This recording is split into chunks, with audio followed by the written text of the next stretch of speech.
Hey, folks, welcome to the Cripescast. This is the podcast where we talk to people for and or from the Midwest. I'm your host, Charlie Barons, and here's this week's episode. Hey, guys, welcome back to the Cripescast. This week, we are talking with comedian Greg Warren.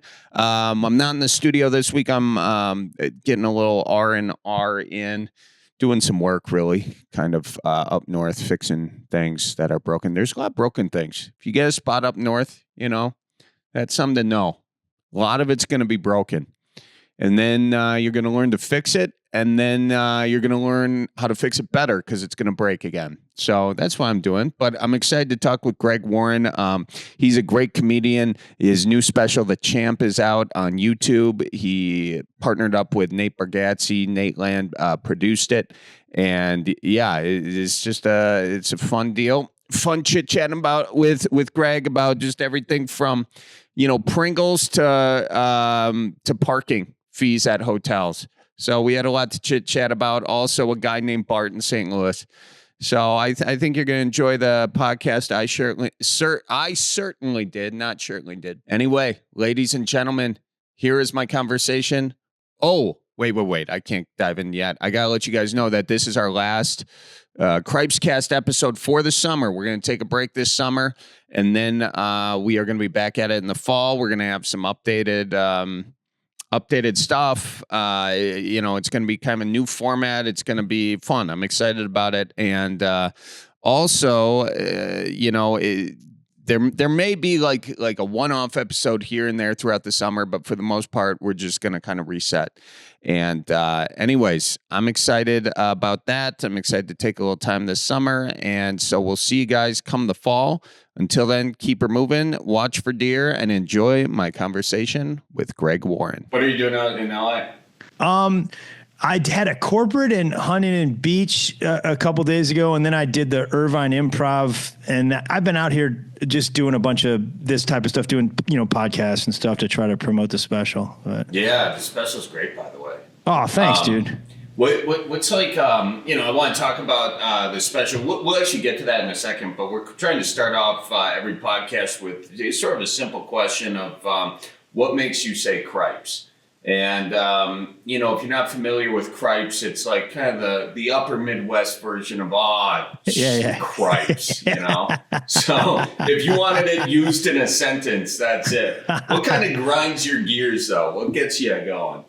You know, I'm going to go with something really recent. The exorbitant hotel parking fees. I just feel like, you know, I signed up for the whole scam. This is an expensive hotel. It's way more than it should be. Okay. And I'm in for it. I'm like, I'm going to do this. I'm going to just be stupid and give you way too much money for this hotel. And I'm okay with it. And then you got to charge me $60 for valet parking. And I'm like, just the principle. I literally was thinking about this morning because just the principle of, well, I have to get to the place somehow. Like I have to get to your place, and that so I can give you money. Now I got to pay you money to give you money. There's some regulation. $20, fine. $20, just fine. But $60 a night to park. Well, sir, it's valet parking. Well, sir, there's no other option than to valet park here. Yes. Can I park on the road? Yeah. If you want a $250 ticket or get your car towed, you can give that a try. You know? Yeah. Or sometimes they'll say you can park in the garage, self parking, and that's $56. You know, like I'll spend the $4, and then they throw around that in and out parking. As if that, you know, like this is a privilege and we're going to give this to you. You can come and go as you please. Like, well, thank you for that. You know, I was just going to use the word privilege. This is a privilege for you to have the car that you not only paid to rent, but are also paying $60 a day to park. And by the way, if you do request it, though, you should really tip the valet guy. You have to. You have to tip. And I don't even know. I think it's, if I'm doing a lot in and out, it's like $5 every time I get the car, I guess. So it's not $60 a night. It's 70, $80 a night. And I am irresponsible with money. I just pay for dumb stuff and I don't think about it enough. So if it bumps me, then something's wrong because, Yeah. No, I get it. I mean, if I have cash in my like, if it's physical cash, I got like, it just goes, it goes. I don't know why it goes, but I'll find a reason for it to go. And like, I remember there's one time I was rolling up in so I was doing like, I think what you were doing is a corporate gig and was at a Four Seasons. So they put me up at the Four Seasons but I roll up there in a rental car. And the guy was like, yeah, so it's $60 to park there. And even though I wasn't paying for this, I was like, I mean, what's street parking like? And And it just got to the point like on principle. But here's this valet guy, sitting there like, dude, I need this money. I need this tip, and I'm like, I will pay you like $40 to just tell me which of these roads I can park on overnight, because let's cut out the middleman here, pal. We're both getting screwed here, all right? So just for intelligence alone, you're going to give him $40. That's great. And, I mean, it's going to save me $20, even though I don't even think I was paying for it. It was just that knee-jerk reaction. I was getting pissed for the company, and I didn't even remember what company. I was just getting pissed. Yeah. That's how it goes. The other thing I got to bring up is this doesn't happen often. This happens at like if you're going on vacation somewhere, like Las Vegas. Yeah. So we did a show in Vegas, and we were booking our hotel rooms, and I got 5 guys with me, and they give you something like a buyout. So, but it doesn't cover the whole thing. Right. And then you get there, and they're like, okay, and there's a $56 resort fee. A resort fee. I was like, what? Bake that in, man. I hadn't even planned for this. We're about to pack up and go over to the Flamingo. Yeah. And, or someplace like the Motel Vegas at this point. Like, that's a whole other hotel right there. $56 a night. Yeah, it is a whole other hotel. I wonder when they were in that meeting, there's like some meeting, like we got to figure out a way to just charge more money. And then they just, all right, let's just, what if we call it a extra fee? No, that's not going to fly with these people. Too on the nose. Yeah, Too on the nose. Yeah. What if we call it a dishonest way to take your money fee? No, that's I don't think that's. I like the honesty. But again, I think it's going to bump them. Resort. Everybody likes a resort. Okay, everyone does. They'll pay extra for a resort. Well, here's the thing, Bob. I mean, our hotel isn't really resortish. It doesn't have like a tropical stuff. It doesn't have those drinks. So who cares? Just say it's a resort fee. They'll think they're at a resort. We don't even have a pool right now, for God's sake. I mean, let's just throw it at them, see what happens.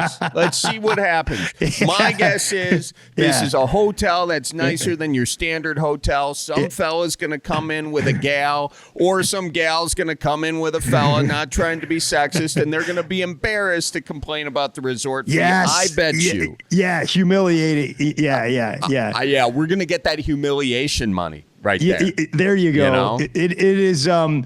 We have run out of dirtbag tactics to take people's money, so we have resorted to actually just extorting another $57 from them per night. It's a resort fee. Oh, yeah. Per night. I mean, you could stay for that same $50. You could just park your car and sleep in it and make $56. Yeah. Plus the extra 100. Yeah, that whatever, is, man, you are dead on with that resort fee. Whoever came up with that is a hero in the hotel industry. That guy. Oh my God. Seriously. We went to we were in, where were we? Where's Joliet, Illinois. Yeah. I think. Joliet. and we were playing a casino, and then the casino had a resort fee. No, and I was like, no, you gotta, there are dude. not resorts in Joliet, Illinois. You can't have a resort. I think there has to be a body of water. I mean, I'm not talking about like a Chicago river. Like you need to have like a really like an ocean. There has to be an ocean for you even begin to be allowed to call it a resort. Right. And also bake it into the cost of the hotel. Yeah. We're paying it anyway. You know? What's up with that? That's a good one. That gets me going. Just any kind of because like the other end of it, like you get all the people making the plastic stuff, right? And then the plastic stuff, it all goes into the waterways or whatever, and then we're paying for that too.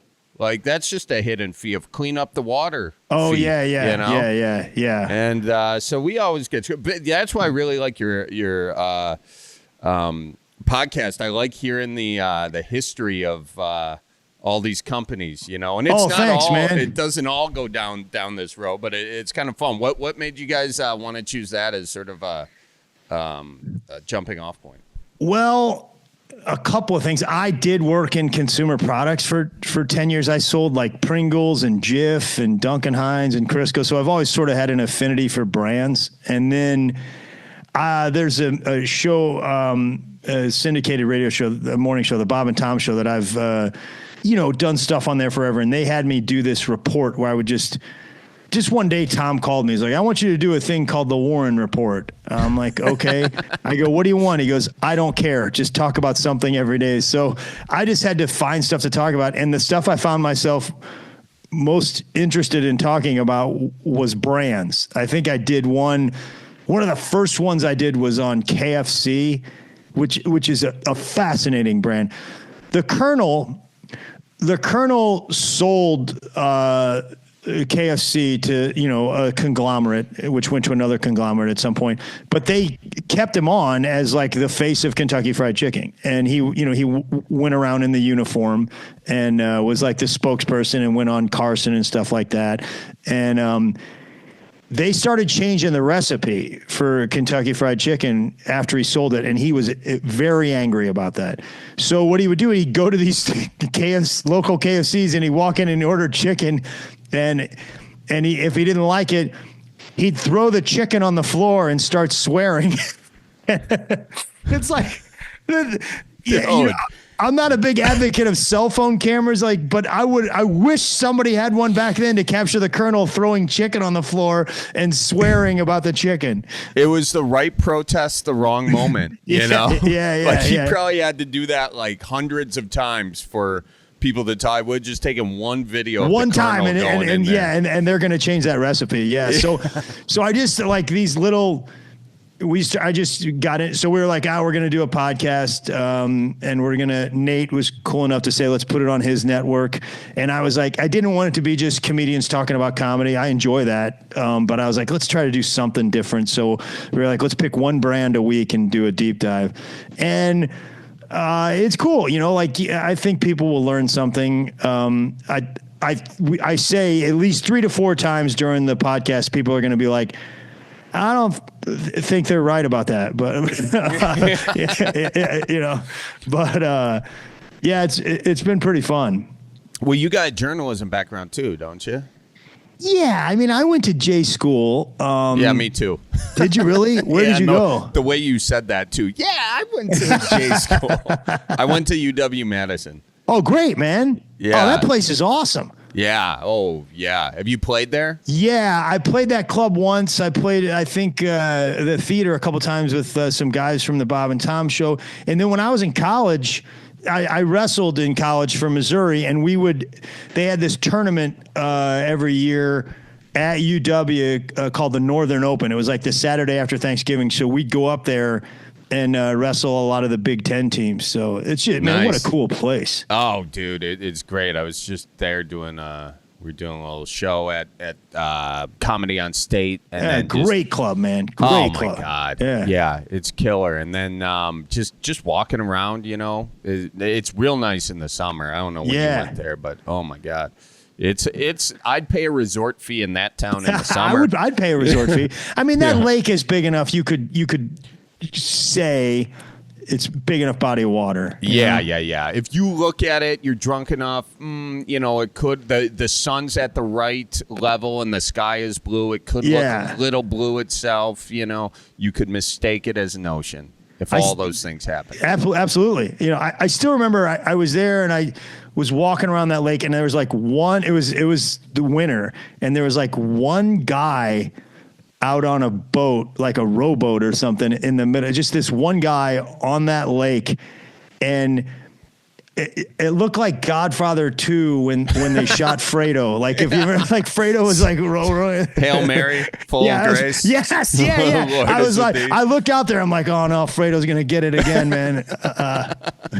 I like it. It was winter, so was there ice on the lake? And he was doing some open water fishing. I don't even. Maybe it was early winter, but I don't think he was. I think it was water at the time. I'm not sure. Okay. You're poking holes in my story, Charlie, and I don't like it. I was trying to figure out what kind of fishing he was doing. Because that's a good way to do it. Before the lakes open up fully to get out there with a rowboat, and then because that's the least amount of time it's being fished is when the ice is coming off. And so you don't have ice fishers. You don't have open water fishers. You got crazy bastards out there with rowboat, Yeah. That might have been it. I think that's it. I think it was. Yeah. That makes sense. And I like, I don't want to give it away, but your special is great. And I love, thanks, buddy. I love the closer and I love the story in that. I mean, it kind of gives away the title a little bit. I don't want to give too much away. Oh, that's all right, man. Yeah. I thought it was funny because I had a similar thing happen to me where I got, this guy was in, I probably won't give much away if I say you were in an altercation. And I was in Los Angeles. My buddy was walking on the street. I was walking with him. This guy comes by on a scooter, one of those electric scooters. Yeah. And my buddy's being a kind of a prick, and he doesn't move. And I'm like, I'm getting out of the way. He stays right there. Oh no! And he's like, you shouldn't be, he's like, you shouldn't be riding these on the sidewalk. I was like, wow, this is the fight you're picking right now. Yeah. This is the stand you're gonna take, man. Yeah. This is the moment. He's got the guy on the scooter's got a lady on the back. Oh so, man, you can't embarrass him in front of his girl. You can't. Mm-hmm. Yeah. No, I mean this is like a damsel in distress. Right. I mean this guy's gonna be peacocking now. Yeah. And so I'm like, let's go. We're walking, and then all of a sudden you hear, that stupid motor hum of those scooters at full blast, and then this guy roundhouse punches him right in the head from the scooter. From the scooter, it was a scooter bike. It was. This guy meant business. He punched somebody from the scooter. He did. He got his wind up in the roundhouse. Wow. Not roundhouse. Like what do you call that? Where you go? It's a terrible punch. What do you call that one? Yeah. But anyways, it wasn't even on. So as soon as he did that, I knee jerk reacted, went right into I was starting to fight him, just out of reaction or whatever. And because I had done some of that, not a lot. I'm not good. Like if we're in a fight and you can't fight and somebody can, I'm going to be good enough to give that person like a 10-second head start. If the person can't fight, I'll be able to win. But if they can fight, you got a 10-second head start. That's the level fighter I am. Yeah. So, but this guy could not fight. It was very clear. So I got him with a 1-2. He's now fallen into traffic. I see this car coming, and then all the realization of how stupid this is, comes full bore. Because it just takes one person to video. Well, it takes that person dying and you're in jail for life. For punching a guy on a scooter, man. Yeah. I mean, imagine explaining that in prison, But anyway, and then I pull him back out of the street and I'm like, what are you in for, brother? Man, scooter side. Exactly. It's the worst way. Did you get his old lady too on the back, or did she make it? She's fine, but never saw her again. Yeah. But anyways, I pull him in. I pull him up on the sidewalk, and he's now going after. I'm just trying to hold him there. Yeah. Because I'm like, I gotta like just end this thing. And this woman next to us ends the fight. And I'm so thankful she did. But this is how she did it. You guys are scaring my dog. Yeah. And she's holding a dog. Oh, man. And then she said she was calling the police. Cooler heads or no, cops. Yeah. Yeah. So I was like, thank God we ended this. And that guy went his way and we went this way. And you're in a tough situation right there because you're trying to defend yourself, maybe strike him, but you're also trying to save his life from oncoming traffic. So it's like, you never want to be in a combat situation when you're conflicted because that's when you're going to get hurt. Yep. You got to be committed, and you as a good person, you couldn't really commit. That takes a lot of dexterity to punch somebody from a scooter. I think, though, it was impressive. Yeah. It was and I'm so thankful that you called this a combat situation because it was the least thing close to a combat situation you could. It was 2 punches. The dude was in the road and his scooter was sitting there. But they weren't even hard punches. They were more like it was just defense. But it's crazy how quickly that can escalate. Someone gets hit the wrong way and then they're on the thing. It's pretty wild. But anyways, I thought your thing was kind of funny because it reminded me of that. Oh, thanks, man. That now gives like. Your story is way better than mine. Mine was a subpar story, so that gives people a lot of motivation. I don't know, man. There was not one motor vehicle involved in my altercation. I sort of feel like now, don't even go watch, guys. There's no scooter. If you're looking for a scooter fight, I got nothing for you on this special. Yeah. No, you're just being humble with it. I like your story way more. Mine is just a random bit of things. You did this special through Nateland too, didn't you? Yeah. Okay, nice. How do you like that whole thing? Because that's your podcast and that's your special too. Is that like is that sort of like a new kind of pathway to filming a special, or how does that work for you, like from sort of the business side? Well, it sort of came about. I've known Nate for a while. I mean, we did a thing for CMT, Country Music Television. 20 years ago, maybe together. He was just a real young guy, and you could tell nobody could have predicted the amount of success he's having now, but he definitely, you were like, oh, this guy's got a lot of talent. Yeah. And, I'd bump into him every now and then. And when I lived in New York for a while and saw him there, but I don't know, maybe 3 or 4 years ago, I was working on a project and with the 800-pound gorilla, and they were partnering with him.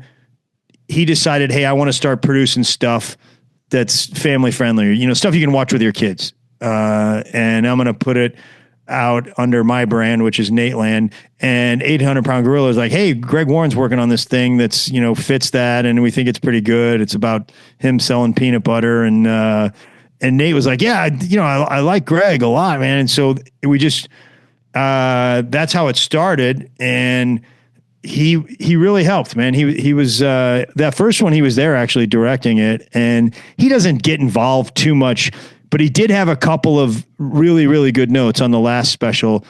I think the memorable notes were the title. I was going to call it like Peanut Butter Boy or something. And he's like, that's stupid. Call it The Salesman, okay. Which is a really good idea. And then, we had this sort of like elaborate, intro to the special where, we were thinking about maybe having, people walking up and all this stuff. And he was part of that. He was like, that's going to be really cool. And then at the last minute, he's like, you know what, man, this opening joke is really good.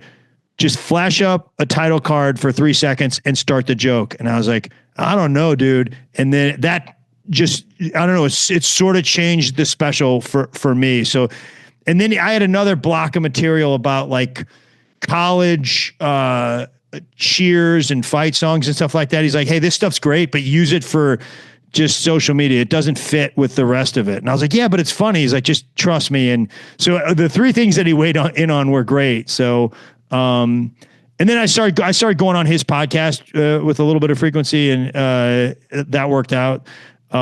So yeah, he's a really, really fun guy to work with. Yeah, that's cool. I mean, it's always sucks when you're like, I'm doing a special right now or editing it, and it's always, oh man, whenever it's like, I'm really going to lose this bit right now, where I had that same thing said. But those, that fresh eyes is kind of what you need, and then you just, you use it as a clip on social media or put it in another special where it fits better or something, you know? Yeah, it's the special the one that just came out, the first 5 minutes of it was in a version of that was in the last special, and we cut it.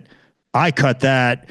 It was just, I was like, this thing could be better. And there's a buddy of mine, Joe Zimmerman. I thought I was bumping up against a premise that he had. So I was like, you know what, just cut it. And then you're so thankful later on when, you know, the special's on, I've got no material. Well, I could just do that thing that nobody's seen. And yeah, you are so thankful if you're like, okay, I know, even when you're starting the next tour, you're like, all right, I know I got 15 minutes that'll work. Yes, you know? If I can get up and get 15 minutes, I can find the rest of this thing. You know? That's kind of where I'm at now. I got about 20 to 25, and none of it's like stellar yet. Like it needs, all of it needs a little bit of, there's a few jokes in there, but I'm like, I think I can make all these things funnier. But I mean, Nate sort of is the king of, it's ridiculous even being around him. Cause like but when the special comes out, he'll have the next hour. And it's sickening to me. He's really good at that. I have 20 to 25, and then you're going to see me sneak in some stuff from way long ago, some stuff from the last special, and then maybe I'm not a big crowd work guy, but when I'm developing material, like if I got a premise and it's half baked, I don't mind early in the process going to the crowd and be like I'm kind of talking a little bit about being in the band in high school. I just, what'd you play? What'd you play? Which as I get further along, and I'm like, now I've got the special, I got to make it, put that last 20% on. I don't do any crowd work, but now I'll ask some questions. Well, it's a good brainstorm too, because you start to get like what other people like. What was your band? Well, I mean, I played in the school band, man. Or what was your band instrument? Clarinet, Charlie. And listen, I don't want to come on your show and boast, but I was the first chair clarinet. You were first chair clarinet. Yeah, I mean that's God damn. You know, my cousin was second chair tambourine. So as much as you think you might be coming on here name dropping your own name, I happen to know people too. Okay? I know you do, man. But I want to reiterate here, clarinet is a very big section. We're talking like 20 clarinet players in my high school. You know, if somebody's like my daughter's first chair oboe, well, ma'am, nobody cares. Like there's 2 oboes in the whole school, and one of them doesn't even know which end of the horn to blow in. Like we're not this the clarinet. And the other thing, Charlie, is there's a lot of pressure on the first chair. I think the average person doesn't understand. Any other clarinet player can come up and challenge me. They can say, hey, really? Yes, they can go to the band director and say, I think I'm better than Greg. I want to clarinet fight Greg next Thursday at 3:00, and we'll see who's better. And do you guys how do you swing the clarinets, and how many do you get? You get a piece of music. You get a piece of music decided not by you, by the band director. Okay. And if I'm honest, sometimes I think he's picking something that might exploit my weaknesses. Really? Yeah. Try to make me better. So he's picking something that favors the third chair clarinet, you know? And so I got to go practice that piece of music. Now, in all fair, they're going to give you a week to learn the music. Okay. Oh, they do. And then you show up and, as I remember, you're not going head to head. You go in the room and then that kid goes. I think they go in first because they're the challenger. But then I go in and defend my title, and then he decides if you keep your chair or not. That's insanely intense. Yeah, so I would call it violent in some ways. I mean, it's it's kind of like was your band director kind of like that dude from Whiplash? Like not my tempo. Oh kinda. Yeah, man. Remember that guy? That guy was awesome. That guy's yeah. And then he's a farmer's insurance agent guy too, isn't he? Yeah. I mean, he went from like being terrifying to being like, another commercial. Yeah. And but good for him. He probably got a payday off of that. You think he's making some cash on that farmer's deal? I think he's making some of that good farmer's insurance money right now. Yeah. I think there's a couple combine accidents that, got him not to make light of that. That's a serious situation right there. Yeah. Yeah. Anyway, but I mean, to be like to have to, and how long were you defending that title for? Well, it's a good question. I think it was 2-year stretch there. I came out of the gate hot. Freshman year, they made me second chair. Now I'm going to be honest with you. Karen Lang was first chair. She was untouchable. You're not going to beat Karen. Wow. Yeah, and then Parmala Param, they put her like fifth chair, and she deserved to be better. She was better than I was. I think the director maybe had a little bit of a beef with her. I think she could be a little difficult, I think, to manage. So I think he was putting her in her place, but she was better. She was definitely better than I was. So this wasn't just a whole talent situation. And it didn't just revolve around talent, and it's not like listen, like you could play politics a bit. When you're talking about show business, which I mean high school band, what is about talent alone, Charlie? You know what I'm saying? I guess. I'd like to believe it was all about talent, but it's never that way. Not when it comes to show business. Yeah, no, there's always backstabbing and the symphony is no different than the movie biz. Right. Or the peanut butter biz or the Pringles biz, That was a whole nother, and I don't want to come on your podcast and make accusations, but some of these guys, some of my competitors, I would go so far as to call them dishonorable. I mean, really? Yeah, man. Name names. Listen, man, I mean, we tried to play it straight. We tried to go into those grocery stores and say, hey, you should buy Pringles because your customers are going to love this product and you're going to make some money on it. And then here comes the Frito-Lay guy, all right, who already owns the whole aisle, okay? And he's saying, hey, Bob, I hear you're a baseball fan. I hear your son likes the Brewers. How'd you like to go to the Brewers game on Frito-Lay this weekend? Here's a couple of tickets.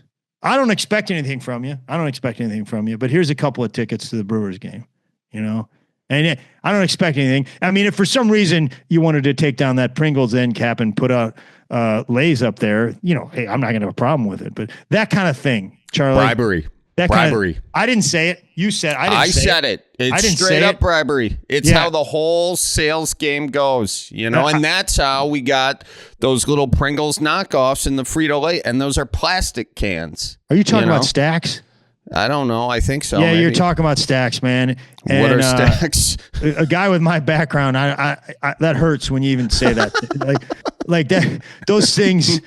It was the only part of the chip business that they didn't own, and they're like, we just can't take it that Pringles has their own little world, and they had to. And guess what? It didn't work. Stacks aren't doing so great. No, Stacks suck. Nobody is going into a curved chip mood getting Stacks. No, you get Stacks if they're on sale. Yeah. Or if they're given to you. You don't actually go buy them. Everyone knows once you pop, the fun don't stop. It don't. And their Stacks, their chip, it's curved, but it not in the I think we call it a double heel. It's ours. The horse saddle say it's not a full horse saddle.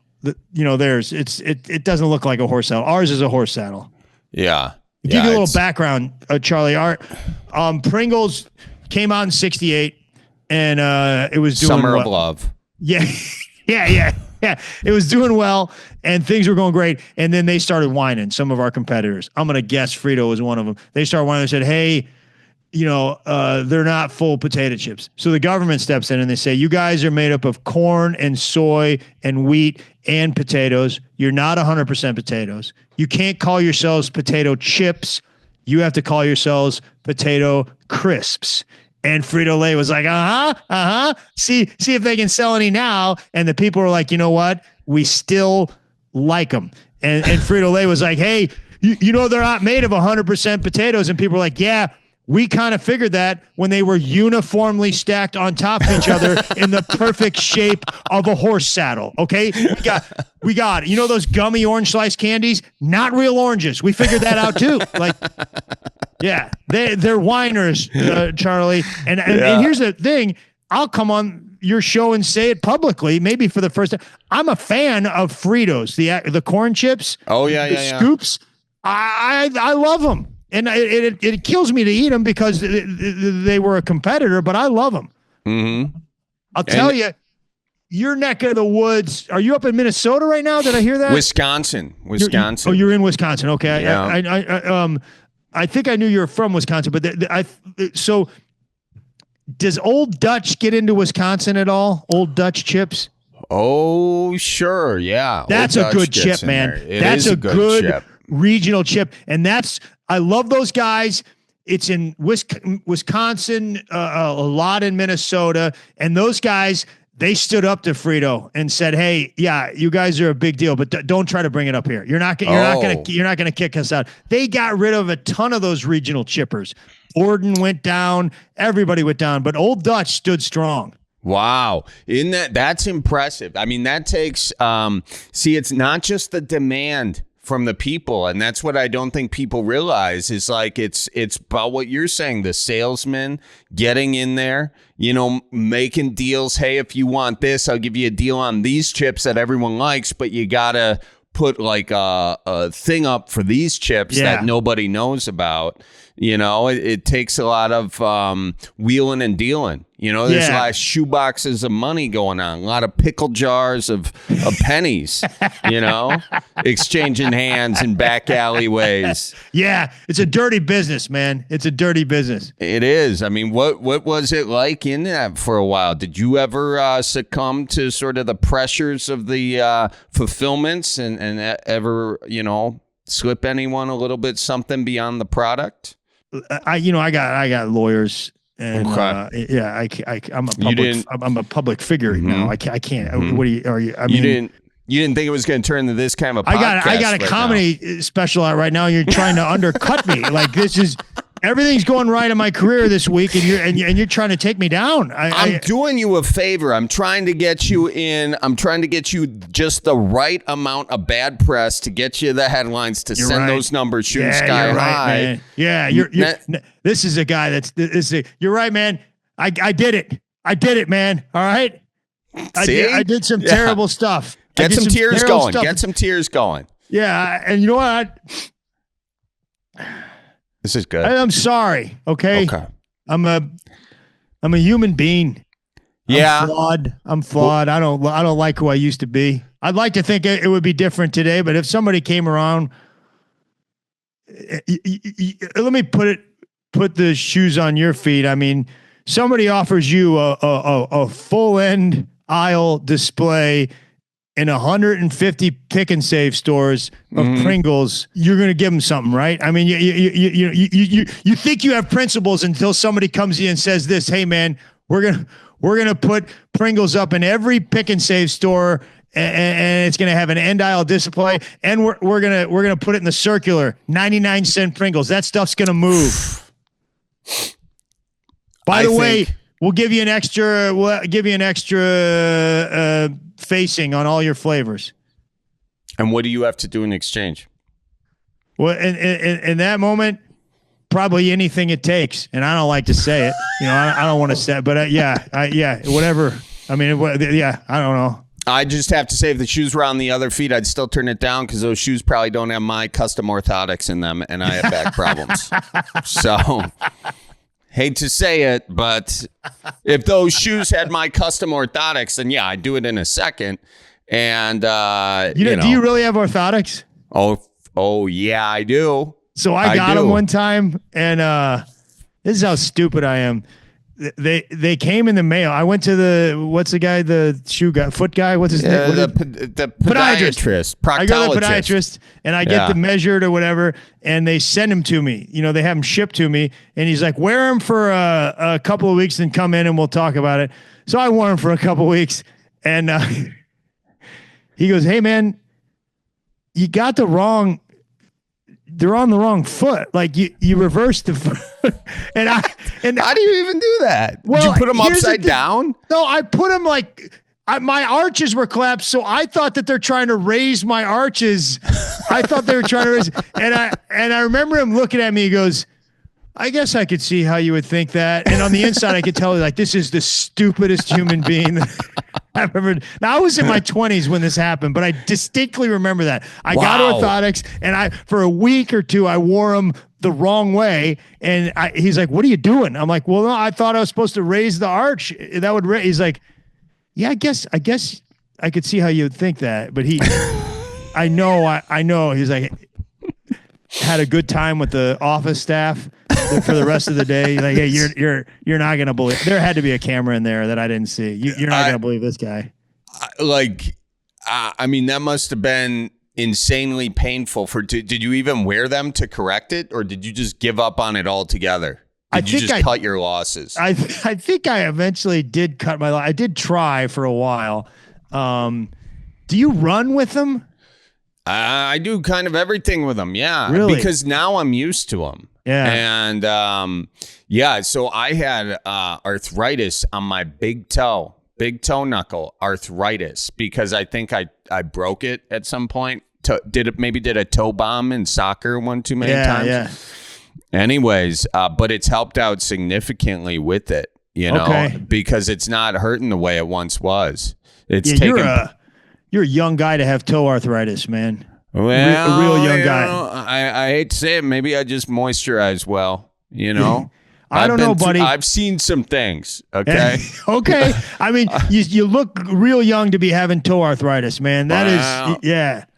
I don't know. Are you telling me that the chiropractor had reason to tell me that I have toe arthritis when I don't have toe arthritis? There's guys out there. It's a scam that I've read about, that some of these, because the treatment for toe arthritis is pretty expensive from what I understand. And you think this is big orthotics coming in? Yeah, trying to sell me some insoles that I don't really need. Yeah, and they didn't have you like. You didn't fall for that whole toe massage thing, did you? Where it's like 100. Oh, buddy, man, I wish you would have. Yeah, man, it felt good. I know it did, man, but you're $150, and all they do is pull on your big toe. This doesn't seem like a scam to you. No, she put a sponge between my toes. Have you ever had a sponge between your toes? I haven't, man. I haven't, because I recognize it for what it was. You're saying 3 days a week you go in there and you pay $150. Insurance doesn't cover it, and they're telling you that the sponge, there's a resort fee on that sponge, isn't there? Like it's they put that. Yeah, buddy. I hate to say this, man, but I think you got taken. I know. But my man. toes, they feel so good. How do you explain that? Well, are you saying I don't have arthritis in my big toe? I'm not saying anything. I'm not a doctor, man. I'm just saying I get a second opinion on this. This guy, when you went and got the toe arthritis diagnosed, what was the storefront? What did it look like? What did his medical office look like? I mean, it was right between a Play It Again Sports and a GNC Supplements. Yeah, there was a Chex Cash place down the road. Yeah, man. I mean, this doesn't sound. And was the entrance in the front or in the back? In the back, but he had a Groupon available. You got to be careful with those Groupons. I went in for a Groupon massage the other day. Yeah. So I'm sitting there for 10 minutes, nothing. My massage starts at 8 o'clock. Should have been a red flag right there. Right. I get in and they say you can take everything off. I said, usually if you go out your way to say that, I'm not gonna do that. Yeah. And then I start sitting there and I'm waiting, and it's taken a while, and I'm in there in my boxers in this massage chair for like I want to say 15 minutes. And I'm like, what is going on? And I look up and it's just paper towels and like Jergen lotion, and I'm like, what kind of a place is this? Yeah, man, this is. So I got up, I put my stuff on. I said, I got to go pick my mom up, you know. That was my excuse. Couldn't think of anything. Yeah, but the last thing you want is to be caught in, you know, an accidental, what's that dude's name from the Patriots? What's his name? Whatever. Anyways.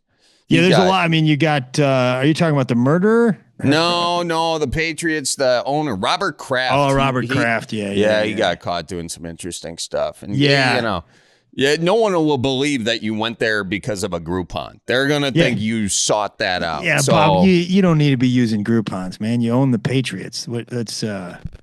Well, that was my excuse. I don't think he did that. But okay, all right, maybe. He probably had it on. But anyway, we got way off topic here. This is where I was trying to steer it. Yeah. That's my ADD. My ADD, it will have you like here at the helm, and then I'll ring it over this way, and before you know it, and I'm doing it again. Where were you trying to take it? Jeez. No, I have no idea. Yeah. Other than I'm concerned about, I feel like there's no shame in getting scammed on that toe arthritis deal, man. A lot of people fell victim to that, but there's no shame in it at all. Okay. Yeah. Have you been to a chiropractor? Yeah, man. I go see Dr. J. He's great. Doc J, how often are you going? You know, I had a deal where I could go once a week, but it just because of the travel schedule, and it's a little ways. He's the only guy I trust. It's a little ways from my house. I was only getting in there. I think I have a deal now. I can go every 2 weeks. It's a trust thing. I'm all about it, man. I'm with you. I'm just saying, like, I was going to this place. It was nice, and then there was I had a substitute chiropractor, and dude, he was giving me a look, and it kind of gave me a vibe. I mean, nice guy, I guess, you know, but he like cracked my neck harder than anybody. Yeah. And I was like, I don't know that I almost didn't want him to do the other side, but I needed it balanced out. You gotta do. Yeah. So he cracked them both. I said a prayer each time, thanking the Lord to still be alive. And that was sort of, then I was done. Then I retired it. Yeah. So. You're out? I was out. And then you start going down the chiropractor rabbit hole, and you find out that this was a practice that was invented in Iowa. And you're like, look, I'm cool handling Western medicine, Eastern medicine, but you start giving me Midwestern medicine, I'm getting a little suspicious right now. If a guy like me could have invented it, it's possibly bullshit. I'm just gonna say it. No, I think it works, and I think, there's a lot of good chiropractors out there. I'm not trying to knock the craft. I'm just saying, for me particularly, I've been focusing more on stretching and orthotics. Yeah, man, I like that. I had this guy. So during the pandemic, I was playing pickleball. Oh, yeah. And my back was just... It was rough. And my chiropractor's like, yeah, man, he goes, I can only do so much if you're going to do it. He goes, go to this guy, Bart. And Bart's like a trainer, but he's a big stretch. He stretches you out, man. Violently stretches you out, like violently. He's a big guy. And it really works. He's just like, he's telling you what to do. He's pushing you. He's literally stretching you. Yeah. Like wow. Yeah. Like he's bending you where you don't want to go. Damn. And it really does help. I want to get my own Bart because, I'll be stretching my own, but I never think I'm pushing myself far enough. I talked to somebody. They said it was it's physically impossible for you to stretch yourself past a certain point. Oh, it's really? It's not even about like willpower or toughness. It's like you just can't physically. You have to have somebody else do it. Interesting. Yeah, Bart's a pretty big guy too. He's an interesting guy. He told me, and I didn't believe him at first, and now I completely. He said they told him he was paralyzed at one point, and he's like a genius, and he did a bunch of research. He's like, no, I don't think that's true, and he basically found these exercises where he had a football injury, and he was found these exercises to bring himself back into life. It sounds worse than toe arthritis, but I completely believe it, man. He's a very bright guy, man. But not your traditional looking or sounding genius type guy. This guy reminds me of my uncle. I got an uncle, who checks a lot of these boxes right here. Maybe I should give him a call. He's a guy that he could take apart your truck and put it back together. Yeah, same vibe. Yeah, he's got that, but he applies it to the human body, the same logic. And it, I when I first heard about it, I was like, no way. And then now, I'm a believer. Man. Yeah. Wow. Cool. Where's Bart out of? Bart's out of St. Louis, Missouri, a suburb called O'Fallon out there. Okay. Great guy, man. Nice. I'll have to look him up next time I'm out in St. Louis. Dude, you get to St. Louis. Next time you have a show in St. Louis, we got a lot of stuff for you. We'd love to have you on the Consumers. That would be great. And then you come on the Consumers. A lot of times we'll give you a Consumers t-shirt. Okay, we'll do that. All right. I'm already there. We'll give you a jar of Jif. We'll give you a can of Pringles. But we're also going to give you a free visit to Bart. That's what I'm going to do for you. Okay. Really? Yeah.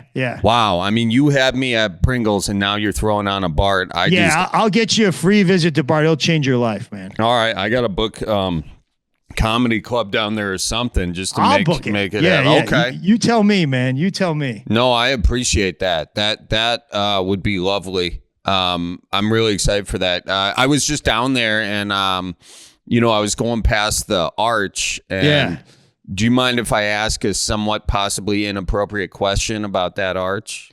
Well, listen, man. You sort of got into my dealings with the Frito-Lay and some of the, and Pringles and some of these stores. So, I don't think there's anything you could say now that's going to embarrass me anymore. Okay. Are people in St. Louis known for doing acts of fornication in the arch while it's on its way up? No. Did you witness some of this? Somebody that I know put me on this path, and as a journalist, it's just my job to check it out. Sure. Yeah, you don't have any choice, right? Yeah. I'm just asking the questions. There's no harm in questions. No, man. You never heard anything about this? I never heard anything about this, and I want to reiterate, it is a national park. That's a federal is a federal crime. You think this puts it in federal indecency? Yeah, it's federal indecency. Okay. Yeah, I just want to say, if people are doing this, you guys, you're not going to get in trouble with the governor of Missouri. You're not going to get in trouble with the mayor of St. Louis. Okay, right. We're talking about the FBI. Oh, dang. Yeah. The CIA. I don't know. Whoever, man, that's who you're going to get in trouble with. It is a national park. And that's the price for trying to join the 600-foot high club or whatever it is. How high is that thing? 630? Yeah. Yeah, that might be worth it now that you said 630. Yeah, that extra 30. You'll do some federal time for that. Well, all right, good. I'm glad we solved that. I'm glad we solved that. I haven't heard about this, but most of my experience with the arch was during grade school, so they probably cleared all those people out for the best. Yeah. The guy I heard about it, he wasn't. He might have just been pulling my tail Well, listen, man, I mean, I can guarantee you this. Within the next 2 weeks, I'm going to the Arch now that I know this sort of thing's going on. It sounds like a sort of a singles bar type of thing going on there now. I've been going during the day lately, so maybe I need to get down there toward the evening. Maybe that's when some of this happens. Cocktail hour. Yeah. Art swinging. They call it swinging at the Arch. Swinging at the Arch. Yeah. I think there's a museum underneath. That's maybe where you actually meet somebody. Yeah, exactly. Yeah. Their logo is just the arch with like 2 swings coming down from it, you know?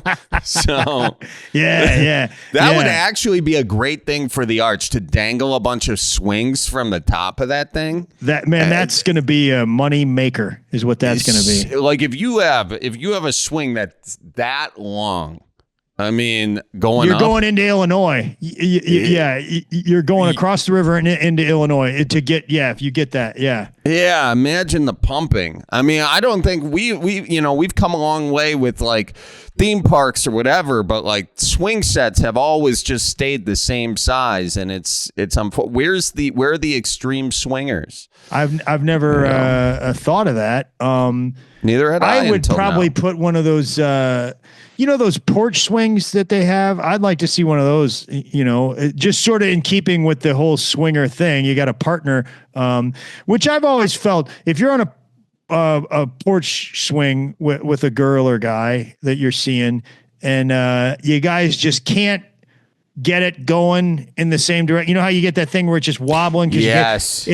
Maybe you're not meant to be together. Wow. You know what I'm just thinking? Maybe it's just there's not a lot of chemistry. If you can't get that porch, I'm not saying right away, but I'm saying within call it half of a song, half of an old timey country song. If you can't get that porch swing going, maybe it's time to look for somebody else. I just feel so bad for that couple in St. Louis that's been together for like 60 years, and they're listening to this podcast because, of course, they are. Yeah. And they're getting to this part an hour into this podcast, and they've not gotten that swing right at all, and they just look at each other and they say, we've given it a good go, 60 years, but it's time to. It's we can't anymore. The logic is there. And man, I don't want to be the one to break them up, but maybe on the other hand, 60 years or no 60 years, you still got life ahead of you. Hey, if you're with the wrong person, you're with the wrong person. Truth will set you free. That's what I've always heard. Well, listen, thank you so much. I don't want to take up too much of your time, but I do want to, this was real fun. This was a good time. I had a blast, man. I had a blast, too. Dude. Yeah. We covered a lot of ground today. A lot of stuff. Yeah. But where can people see the champ? It's on YouTube. It's free of charge. You can watch it with your grandma or your kids, but I promise it's not lame. Just Google Greg Warren the Champ or go to Nate Bargatze's YouTube channel. Excellent. And where can people listen to your podcast?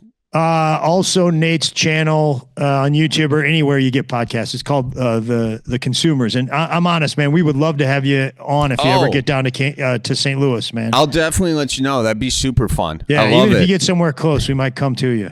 Okay. All right. Well, I can get down there. I can come your way. All right, man. All right. Yeah. Well, doing just the remember, Midwest thing now. Bart, man. Free session Bart. with Bart. Yeah. Ooh, yeah. You know a mechanic named Bart that's going to work on my back? Sign me up. Yeah, man. Awesome, Greg. Thanks, man. I appreciate it. Hey, thanks a ton, man. This is great. Yeah, congrats on the special. Thanks a lot, buddy. All right, we'll see you soon now. Okay, see you, Charlie. Bye-bye. All right, folks, that is all the time we have for now. Make sure you check out Greg's new special, The Champ, on YouTube. Check out his podcast anywhere you get podcasts. The Consumer is the name of the podcast.